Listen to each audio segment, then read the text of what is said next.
Hi friends, എല്ലാ കൂട്ടുകാർക്കും പുതിയൊരു റിവ്യൂയിലേക്ക് സ്വാഗതം. അപ്പം തിങ്കളാഴ്ച കാണാൻ പോണത് കിരണും കല്യാണി സൈറ്റിൽ പോകുന്ന സമയത്ത് കല്യാണിട്ട് പറയും, നീ ഇവിടെ നിന്ന് ഒരു പ്രാവശ്യം ഒരു അപകടം ഉണ്ടായതല്ലേ എന്ന് പറഞ്ഞിട്ട് കിരൺ തന്നെയാണ് സൈറ്റിലേക്ക് പോയിട്ട് കാര്യങ്ങളൊക്കെ നോക്കണത്. കിരൺ അവിടെ വെച്ചിട്ട് അപകടപ്പെടുത്തുവാണ്.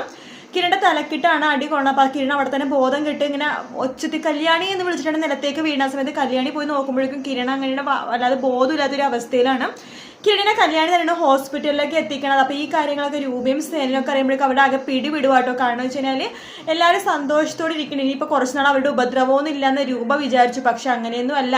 അവർ വീണ്ടും ഒരു കാര്യമില്ലാണ്ട് തന്റെ മക്കളെ വീണ്ടും വീണ്ടും ശല്യപ്പെടുത്താന്ന് രൂപ അറിയുമ്പോഴേക്കും രൂപക്കും ആകെ ദേഷ്യം വരണം. അവരിനി പിടിച്ചു നിൽക്കുമൊന്നുമില്ല. എന്തായാലും അവരിപ്പോ പിണങ്ങി നിന്നിട്ടും പിണങ്ങാതിരുന്നിട്ടും ഒക്കെ അവരുടെ ഭാഗത്തുനിന്ന് അവർക്ക് ശല്യം മാത്രമേ ഉള്ളൂ. അപ്പൊ അതുകൊണ്ട് തന്നെ രൂപയും സേനും സത്യം പറയാൻ മിക്കവാറും ചാൻസും കാര്യങ്ങളൊക്കെ ഉണ്ട് കേട്ടോ. കാരണം തന്നെ മക്കളെ അപകടപ്പെടുത്തിട്ട് ഒന്നും തന്നെ ചെയ്യാൻ വേണ്ടി അവർ നിൽക്കില്ലല്ലോ.